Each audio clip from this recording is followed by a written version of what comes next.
وفرضها وأنزلنا فيها آيات بينات لعلكم تذكرون صدق الله العظيم. اللهم صل على محمد وعلى آل محمد كما صليت على إبراهيم وعلى آل إبراهيم إنك حميد مجيد. اللهم بارك على محمد وعلى آل محمد كما باركت على إبراهيم وعلى آل إبراهيم إنك حميد مجيد. رب زدني علما رب اشرح لي صدري ويسر لي أمري واحلل عقدة من لساني يفقهوا قولي. سورہ نور قرآن مجید کی مدنی صورتوں میں سے ایک سورہ مبارکہ ہے، یعنی یہ ان صورتوں میں سے ہے جو ہجرت مدینہ کے بعد نازل ہوئی. سورہ نور کی آیات کی تعداد ہے 64 اور اس کے رکوع ہیں 9. علامہ ابن سیرین رحمۃ اللہ علیہ نے کتاب الرؤیا میں یہ فرمایا ہے کہ جو شخص خواب میں یہ دیکھے کہ وہ سورہ نور کی تلاوت کر رہا ہے، اس کی تعبیر یہ ہے کہ وہ شخص امر بالمعروف اور نہی عن المنکر کرنے والا ہوگا، یعنی لوگوں کو نیکی کا حکم دے گا اور لوگوں کو برائی سے روکے گا اور اللہ کی حدود کی حفاظت کرے گا. اس سورہ مبارکہ کو سورہ نور اس لیے کہتے ہیں، اس کی ایک آیت مبارکہ ہے اللہ نور السماوات والارض، اور وہاں پہ یہ لفظ نور استعمال ہوا ہے، اس وجہ سے اس سورہ مبارکہ کا نام سورۃ النور ہے. دوسرا اس کی وجہ یہ ہے کہ اس میں اللہ رب العزت نے ایسی باتیں ارشاد فرمائی ہیں اور ایسے مسائل بیان کیے ہیں جن پر ایک ایمان والا عمل کرے تو اللہ تعالیٰ اس کے دل کو نور سے بھر دیتے ہیں. تو اس وجہ سے بھی اس کو سورہ نور کہا گیا. اس سورہ مبارکہ میں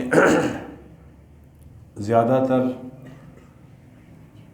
مسائل ہیں پردے کے، اور بڑی ہی وضاحت کے ساتھ معاشرے میں پائی جانے والی بے راہ روی، فحاشی کو بیان کیا گیا ہے کہ اس سے بچنا اور اس سے دور رہنا کتنا ضروری ہے، پردے کے احکام ہیں.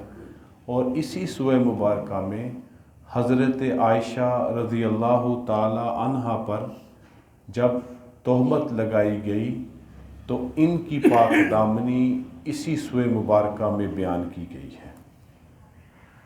حضور اکرم صلی اللہ علیہ وسلم ارشاد فرماتے ہیں، حدیث مبارکہ کا مفہوم ہے، اللہ تعالیٰ الفاظ کی کمی بیشی کو معاف فرمائے، اپنے مردوں کو سورۃ المائدہ کی تعلیم دو اور عورتوں کو سورہ نور کی، کیونکہ مائدہ میں معاشرتی مسائل ہیں جن کا زیادہ تر تعلق گھر سے باہر معاشرے کے حوالے سے ہے، اور سورہ نور میں زیادہ تر تعلق اور ان عورتوں کے متعلقہ مسائل ہیں، اس لیے سورہ نور کو سیکھنا، اس کی تعلیم عورتوں کے متعلقہ ہے. ایسے ہی حضرت عمر فاروق رضی اللہ تعالی عنہ نے اپنے گورنروں کو ایک خط لکھا اور اس میں انہوں نے یہ حکم فرمایا کہ تم لوگ اپنے علاقے میں یہ اہتمام کرو کہ عورتوں کو سورہ نساء، سورہ احزاب اور سورہ نور کی تعلیم دو تاکہ ان کو دین کا فہم اور سمجھ حاصل ہو. تو بہرحال سورہ نور اپنے مضامین کے اعتبار سے خواتین کے لیے اور عورتوں کے لیے بڑی مفید ہے. ارشاد باری تعالیٰ ہے سورۃ انزلناہا و فرضناہا، یہ ایک سورت ہے، سورۃ یہ ایک سورت ہے، انزلناہا جسے ہم نے نازل کیا، و فرضناہا اور اس کے احکام بھی ہم نے ہی فرض کیے ہیں۔ اللہ ان الفاظ کے ساتھ اس میں بیان ہونے والے احکامات کو اور حدود کی اہمیت کو بیان کر رہے ہیں۔ یہ بھی ہم ہیں نازل کرنے والے، ہم ہیں اس کے احکام کو مقرر کرنے والے۔ کسی انسان کو کوئی حق حاصل نہیں ہے کہ اس میں بیان کیے گئے احکامات اور مسائل پہ تنقید کرے، کسی کو یہ حق حاصل نہیں ہے۔ ہم ہیں اس کو نازل کرنے والے، ہم نے اس کے احکامات کو فرض کیا ہے۔ وَأَنزَلْنَا فِيهَا آيَاتٍ بَيِّنَاتٍ لَعَلَّكُمْ تَذَكَّرُونَ، اور پھر اللہ فرماتے ہیں ہم نے نازل کیا اس میں آیات واضح، صاف صاف آیتیں نازل کی ہیں اس میں، جس میں کوئی ابہام نہیں ہے، کوئی کج روی نہیں ہے، کسی طرح کا کوئی ٹیڑھ نہیں ہے، بلکہ واضح احکامات ہیں۔ وجہ کیا ہے کہ تاکہ تم اس سے نصیحت حاصل کرو، تم اس سے اپنے آپ کو سنوارو۔ اب آ گیا پہلا حکم، الزانیۃ والزانی فاجلدوا کل واحد منہما مئۃ جلدۃ، زنا کرنے والی عورت اور زنا کرنے والا مرد، پس ان میں سے ہر ایک کو 100 کوڑے مارے جائیں، درے مارے جائیں۔ یہ جی حکم ہے زنا کا۔ زنا ایک غیر شادی شدہ مرد سے ہوتا ہے، اور ایسا ہی عمل شادی شدہ مرد سے یا عورت سے بھی ہوتا ہے، تو دونوں کی سزائیں مختلف ہیں۔ اگر یہ عمل کسی غیر شادی شدہ سے ہو، چاہے عورت ہو چاہے مرد ہو، کو قرآن کی تعلیم کیا ہے؟ فَاجْلِدُوا كُلَّ وَاحِدٍ مِّنْهُمَا، جو بھی اس جرم کا ارتکاب کرے اس کے لیے سزا یہ ہے کہ اس کو 100 درے مارے جائیں۔ ایک دوسرا حکم شادی شدہ مرد اور عورت کے لیے ہے، اگر ان سے یہ عمل سرزد ہو جائے تو نبی علیہ الصلاۃ والسلام کی تعلیمات کے مطابق، اور آپ کے زمانے میں بھی ایسا ہوا، جب قبیلہ بنو غامد کی ایک عورت سے یہ فعل سرزد ہو گیا تو اس وقت وہ نبی علیہ الصلاۃ والسلام کے پاس اپنے اقرار جرم کے ساتھ حاضر ہوئی، اے اللہ کے نبی یہ معاملہ مجھ سے ہو گیا ہے۔ نبی علیہ الصلاۃ والسلام نے وہم کو دور کرنے کے لیے، خدشات کو دور کرنے کے لیے، شبہات کو دور کرنے کے لیے چند سوالات پوچھے، کہیں اس کو غلطی تو نہیں لگ گئی، کہیں یہ اپنے آپ میں تو نہیں، کہیں یہ مجنون تو نہیں ہو گئی۔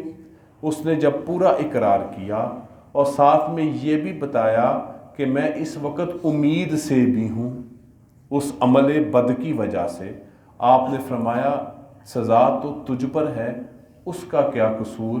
تو آپ صلی اللہ علیہ وسلم کا اب تو چلی جا، جب تیرا معاملہ واضح ہو جائے تو پھر تم واپس آنا۔ بچے کی پیدائش ہو گئی، واپس آئی، بچہ بھی گود میں تھا۔ نبی علیہ الصلاۃ والسلام سے پھر اس نے عرض کیا کہ اب میں اپنی سزا کے لیے آپ کے پاس آئی ہوں، جیسے آپ نے مجھے اس وقت تک کے لیے روک دیا تھا۔ آپ صلی اللہ علیہ وسلم نے فرمایا تیرا بچہ ابھی دودھ پیتا ہے، جا اس کو پہلے اس مدت کو پوری کر کے آ۔ پھر مدت پوری کر کے آئی، یعنی 2 سال۔ پھر اللہ کے نبی کی خدمت میں حاضر، اور اللہ کے نبی کی خدمت میں آتی ہے، عرض کرتی ہے اللہ کے نبی پھر؟ آپ نے فرمایا نہیں، اب اس کو تھوڑا سا کھانے پینے والا بھی ہونا چاہیے، کوئی ہاتھ میں روٹی پکڑ کے کھا لے۔ پھر جب وہ اس قابل ہو گیا تو پھر نبی علیہ الصلاۃ والسلام نے اس پر سنگساری کی حد جاری فرمائی، پتھر مار مار کر اس عورت کو ہلاک کر دیا گیا۔ مزید واقعہ اس طرح سے ہے، جب اس کے ساتھ یہ معاملہ کیا جا رہا تھا تو آپ نے یہ فرمایا کہ اللہ نے اس کی، ایک صحابی نے یہ بات کہی کہ اگر یہ نہ آتی، اپنے جرم کو چھپائے رکھتی تو چھپا رہتا۔ نبی علیہ السلام نے یہ جملہ سن کر فرمایا آج اس کی توبہ کو اگر پورے مدینہ میں بھی تقسیم کر دیا جائے، یہ توبہ اتنی معتبر ہے کہ پورے مدینے میں تقسیم ہو جائے تب بھی اس کی توبہ ختم نہیں ہوگی، یعنی اللہ نے اس کی ایسی توبہ کو قبول فرما لیا۔ ایسے ہی واقعہ نبی علیہ السلام کے زمانے میں ایک اور صحابی حضرت ماعد اسلمی کے ساتھ پیش آیا، وہ بھی شادی شدہ تھے اور ان کو بھی بطور سزا سنگسار کیا گیا۔ میں یہ اسی طرح حضرت عمر فاروق کے دور میں بھی ایسا ہوا، بلکہ حضرت عمر فاروق کے دور میں، حضرت علی المرتضیٰ کے دور میں ایسا بھی ہوا کہ ایک ہی مرد کو، ایک ہی اس عمل کے کرنے والے کو کوڑے بھی لگائے گئے اور سنگسار بھی کیا گیا۔ تو بعض علماء کو اور فقہاء کو یہ وہم ہوا، ان کو یہ خیال ہوا کہ یہ دونوں سزائیں نافذ کی جائیں، لیکن اس وہم کو اس طرح سے، اس شبے کو اس طرح سے دور کیا گیا، پہلے معلوم نہیں تھا کہ وہ شادی شدہ ہیں یا نہیں، تو لہٰذا پہلے غیر شادی شدہ کی سزا نافذ کی گئی۔ جب بعد میں معلوم ہوا یہ تو شادی شدہ تھے تو پھر سنگساری کا حکم دیا گیا۔ یہ ساری تفصیلات بیان کرنے کا مقصد یہ ہے کہ ہمارے ہاں ایک قبیلہ جو تعداد میں تھوڑا ہے وہ سنگساری کی سزا کا منکر ہے۔ وہ کہتا ہے صرف یہ سزا 100 کوڑے ہی ہے، چاہے شادی شدہ کرے چاہے غیر شادی شدہ کرے، جبکہ اکثر فقہائے احناف، شوافع، حنابلہ، مالکہ، ان سب کا ایک ہی مسلک ہے کہ جو شادی شدہ ہے اگر اس سے یہ فعل سرزد ہو جائے تو اس کی سزا سنگساری ہے، اگر غیر شادی شدہ ہے تو اس کی سزا میات جلدتن ہے۔ ہمارے ہاں پاکستان میں غامدی صاحب اس حوالے سے کہتے ہیں نہیں، سنگساری کی سزا نہیں ہے، اور ایسے ہی وہ لوگ جو منکرین حدیث ہیں، جو احمد پرویز کے پیروکار ہیں، وہ بھی سنگساری کی سزا کو نہیں مانتے۔ ہمارا مسلک، ہمارا موقف یہ ہے کہ نبی علیہ الصلوۃ والسلام کی سنت سے ثابت ہے، خلفائے راشدین میں سے 2 کے میں نے بات کی ہے، دونوں کا فرق سزاؤں کا معتبر ہے اور اس کا اعتبار کیا جائے گا۔ الزانیۃ والزانی، زنا کرنے والی عورت اور زنا کرنے والی مرد ہو، فَاجْلِدُوا كُلَّ وَاحِدٍ مِّنْهُمَا مِائَةَ جَلْدَةٍ، پس کوڑے لگائے جائیں گے ان میں سے ہر ایک کو 100 کوڑے، وَلَا تَأْخُذْكُمْ بِهِمَا رَأْفَةٌ فِي دِينِ اللَّهِ۔ یہ بڑے پتے کی بات اگلی اللہ نے فرمائی۔ اس معاملے میں اللہ کے دین میں کوئی رحم نہیں ہے۔ جب یہ سزا نافذ کی جا رہی ہو تو اللہ کا دین یہ تعلیم دیتا ہے رافت، کوئی نرمی نہیں، کوئی دل میں یہ دیکھ بیچارے کو سزا مل گئی، نہیں، اس کی کوئی گنجائش نہیں ہے، اس نے وہ جرم کیا ہے۔ اب اللہ کا دین کہتا ہے کہ اس سزا کو بغیر کسی رحم کے اس پہ نافذ کیا جائے، اور اللہ آگے بیان فرما رہے ہیں ان کنتم تؤمنون باللہ والیوم الآخر، اگر تم ایمان لاتے ہو اللہ پر اور آخرت کے دن پر تو پھر تمہیں اس سزا کو بھی نافذ کرنا ہے، اور اس سزا کو نافذ کرنے میں اللہ کا دین اور اللہ کے دین کا یہ قاعدہ ہے تمہارے دل میں کوئی کسی طرح کا رحم نہیں آنا چاہیے۔ وَلْيَشْهَدْ عَذَابَهُمَا طَائِفَةٌ مِّنَ الْمُؤْمِنِينَ۔ اگلا حکم، پہلا حکم آیا سزا یہ ہے، دوسرا حکم آیا نرم دلی نہیں ہونی چاہیے، تیسرا حکم آیا کہ نفیر عام ہو، لوگ موجود ہوں، مومنین کے گروہ، وہاں پہ ایک طائفہ موجود ہو، ایک جماعت حاضر ہو جس وقت یہ سزا دی جا رہی ہو۔ آج کے انسانی حقوق کہتے ہیں کہ سزا سر عام نہیں ہونی چاہیے، اللہ کا قرآن کہتا ہے نہیں، طائفۃ من المومنین، مومنین کی ایک جماعت وہاں پہ حاضر ہو۔ سزا کا مقصد کیا ہے کہ لوگ عبرت حاصل کریں اور اس جرم کا دوبارہ کوئی ارتکاب نہ کریں۔ اسی لیے اللہ نے جو فرمایا نا سورۃ انزلناہا وفرضناہا اللہ کو پتہ تھا، اللہ کے علم میں تھا کہ اس جیسی سزاؤں پہ اعتراضات اٹھیں گے، تو اللہ فرما رہے ہیں ہم ہیں نازل کرنے والے، ہم ہیں مقرر کرنے والے، لہٰذا کسی کو اس حوالے سے کسی شبے میں نہیں پڑنا چاہیے۔ پھر اللہ فرماتے ہیں الزانی لا ينکح الا زانیۃ او مشرکۃ، اور زنا بدکار مرد۔ یہاں پہ میں ایک اور بات عرض کر دوں، علماء نے، مفسرین نے یہ بات لکھی ہے کہ اس جرم کے الفاظ کو اس طرح سے بیان کرنا مناسب نہیں ہے، اس لیے آپ ترجمے میں دیکھیں گے کہ حضرت لاہوری رحمۃ اللہ علیہ نے بدکار کا لفظ استعمال کیا ہے، یعنی اتنی احتیاط ہے کہ اس برائی کا نام بھی نہ لیا جائے۔ تو بدکار نہیں نکاح کرتا سوائے بدکار عورت کے یا مشرکہ کے، والزانیۃ لا ينکحها الا زان، اور بدکار عورت نہیں نکاح کرتی سوائے بدکار مرد کے یا مشرک کے۔ یہ اللہ رب العزت ضابطہ نہیں بیان کر رہے، پہلی بات یہ کوئی قانون اور اصول نہیں ہے، بلکہ اللہ یہاں پہ یہ بیان فرمانا چاہ رہے ہیں جو افراد، چاہے وہ مذکر ہیں چاہے وہ مؤنث ہیں، جو اس بات کے عادی ہیں، اس کے مرتکب ہیں، بار بار اس عمل کو دہرانے والے ہیں، اس بدکاری میں بار بار ملوث ہونے والے ہیں، ان کا سوائے اس کے کوئی حق نہیں بنتا کہ یہ اپنے جیسے سے ہی نکاح کریں۔ پاک دامن لوگوں سے ان کا کوئی واسطہ نہیں، پاکیزہ لوگوں سے ان کا کوئی واسطہ نہیں، ان کا واسطہ اپنے جیسے سے ہی ہے۔ جو ایک ہوتا ہے زندگی میں ایک مرتبہ غلطی کا ہو جانا، ہو جاتی ہے، انسان ہے، وہ اس سے مستثنا ہے، ان کا ذکر نہیں۔ جو مستقل اس بیماری کا اور اس بدکاری کا شکار ہے، اب حق یہ بنتا ہے کہ ان کی نسبت اور ان کا نکاح انہی سے کیا جائے جو اس بیماری میں مبتلا ہے، جیسے ایک جیسے ہی ہو جائے، جیسے کہ نبی کریم صلی اللہ علیہ وسلم کی اس حوالے سے نہیں، ہمارے لیے عمومی تعلیم یہ ہے، عمومی بات یہ ہے کہ نبی علیہ السلام نے فرمایا کہ انسان اپنے دوست سے پہچانا جاتا ہے۔ اگر دوست اچھا ہے تو پتہ چلو کہتے یار اس کا اٹھنا بیٹھنا اچھے لوگوں کے ساتھ ہے، اگر دوست برا ہے تو پھر وہ چاہے جتنا بھی اپنے آپ کو اچھا ظاہر کرے، لیکن ہم دبے لفظوں میں یہ کہہ ہی دیتے ہیں اس کا بیٹھنا اٹھنا مناسب لوگوں کے ساتھ نہیں ہے۔ اس لیے یہاں پر بھی یہی بیان کیا گیا بھئی اس طرح کا اگر معاملہ ہو جائے، بار بار اس طرح کے عمل کو دہرایا جا رہا ہو، تو اب ان کا معاملہ اسی طرح طے ہونا چاہیے کہ ہم جنس کو ہم جنس سے ملا دیا جائے، کسی پاکیزہ مرد اور پاکیزہ عورت کے لیے مناسب نہیں کہ بدکارہ عورت اور بدکارہ مرد کے ساتھ اس نسبت کو، نکاح کی نسبت کو قائم کیا جائے۔ وَحُرِّمَ ذَلِكَ عَلَى الْمُؤْمِنِينَ، اور اللہ فرماتے ہیں ایمان والوں پر یہ حرام کیا گیا ہے۔ جب معاشرے میں پتہ ہو کہ یہ ایسا ہے تو اب معاشرتی اور خاندانی ذمہ داری ہے کہ پاکیزہ مرد اور عورت کے ساتھ جوڑ نہ بنایا جائے، یہ اس کے ساتھ زیادتی ہوگی۔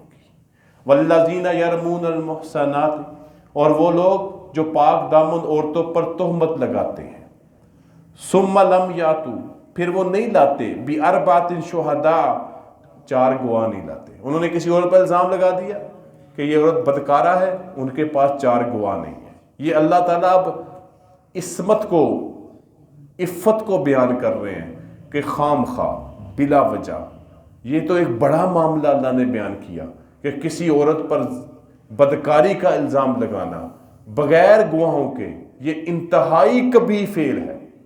اب اسی طرح اب چھوٹے چھوٹے معاملوں کی بھی طرف آتے جائیں جو ہم زبانوں سے بعض اوقات بغیر تحقیق کے ایسی گفتگو کر دیتے ہیں اور کسی پر بلا وجہ بغیر تحقیق بغیر ثبوت کے الزام در دیتے ہیں، یہ کسی طرح پر بھی مناسب نہیں ہے، اور یہ بھی ایک ہمارے معاشرتی بگاڑ کی اور آپس کے اختلاف اور فساد کی وجہ بنتا ہے کہ فلاں پر فلاں الزام، فلاں پہ فلاں الزام ٹھوک دیا۔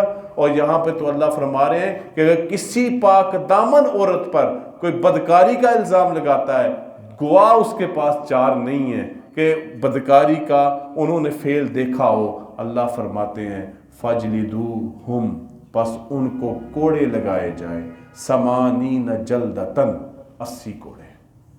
یہ تو ایک بڑا جرم ہے. میں عموماً اپنے کالج کی کلاسوں میں کہا کرتا ہوں کہ اگر پاکستان میں یہ جو جھوٹے الزامات لگتے ہیں ایک دوسرے پہ، اس کی سزا نافذ کر دی جائے، آپ کے ملک میں رات 8 سے لے کے 9 بجے تک اور رات 10 بجے لے کے جو تماشا ٹی وی پہ چینلوں پہ لگتا ہے وہ ختم ہو جائے، سارے یہ بے روزگار ہو جائے. کیونکہ الزام لگاتے ہیں، نہ کسی عالم کو چھوڑتے ہیں، نہ کسی عابد کو چھوڑتے ہیں، نہ کسی سچے اللہ کے ولی کو چھوڑتے ہیں، نہ کسی عام مسلمان کو چھوڑتے ہیں. الزام لگا کے چپ چاپ اپنا پروگرام سمیٹا، 38 منٹ پورے کیے، 18 منٹ کے اشتہارات ملے، بات ختم. اگر حقیقتاً ان کو اس جرم میں جو الزام تراشی کر رہے ہیں، یہ آپ پوری کتاب پڑھیں، اس حوالے سے فقہاء نے مسائل لکھے ہیں. کوئی بندہ کسی کو گدھے کا بچہ نہیں کہہ سکتا، اگر کہے گا تو اس کی بھی تعزیر ہے، اس کو بھی 2-3 درے لگائے جائیں گے. کسی کو اس نام کی طرف منسوب نہیں کیا جا سکتا جس کی اس میں عزت پہ فرق آتا ہے، اس کو بھی 5-6 درے لگائے جائیں گے. پوری ایک کتاب موجود ہے کتاب التعزیر کے نام سے، اس حوالے سے اگر ہم اس کو اپنے معاشرے میں قابل عمل بنا لے خدا یقین جانیے کہ ہمارا معاشرہ پاک صاف معاشرہ ہو جائے اور ہماری ان تان و تشنی سے جان چھوٹ جائے. یہاں پر تو اللہ ایک بڑا معاملہ بیان کر رہے ہیں، ہم تو چھوٹے چھوٹے معاملے میں آئے دن نہ پتہ ہوتا ہے نہ تحقیق ہوتی ہے، بس کانوں میں جو آ گیا وہ منہ سے نکال دیا. اس میں احتیاط کرنی چاہیے ہمیں. اللہ تعالیٰ فرماتے ہیں اگر ایسا کوئی بندہ ہو کہ جس نے الزام لگایا کسی پاک دامن عورت پر اور وہ 4 گواہ نہیں لا سکا، فَجْلِدُوهُمْ. اللہ تعالیٰ اس میں عورت کا تحفظ کر رہے ہیں، بلا وجہ کسی عورت پہ انگلی نہیں اٹھانی چاہیے، بس اس کو 80 درے مارے جائیں. وَلَا تَقْبَلُوا لَهُمْ شَهَادَةً أَبَدًا. اگلا کام، اب کبھی بھی اس کی گواہی قبول نہیں کی جائے گی. یہ ڈیفالٹر ہو گیا ہے. جیسے ہمارے ہاں کیا کہتے ہیں، جس نے وہ ہمارے آئین کی وہ 62-63 پورا نہیں نہ اترا، اس کی رکنیت ختم ہو گئی. یہاں پر یہ اللہ کی 62-63 ہے. جو کسی پر ناحق جھوٹا الزام لگاتا ہے، اب اس کو دنیا میں اس کی ذلت کیا ہے، اس کی کبھی بھی گواہی قبول نہیں کی جائے گی. وَأُولَئِكَ هُمُ الْفَاسِقُونَ. اور اللہ فرماتے ہیں یہی لوگ ہیں نافرمان. ہاں إِلَّا الَّذِينَ تَابُوا مِن بَعْدِ ذَلِكَ، مگر وہ لوگ جنہوں نے توبہ کر لی اس کے بعد، وَأَصْلَحُوا، اور درست ہو گئے. یہاں پر ایک اختلاف موجود ہے. بہر احناف کا یہی مسلک ہے، امام ابو حنیفہ کا یہی مسلک ہے کہ اس کی گواہی کبھی بھی توبہ قبول نہیں کی جائے گی، چاہے وہ توبہ کر بھی لے.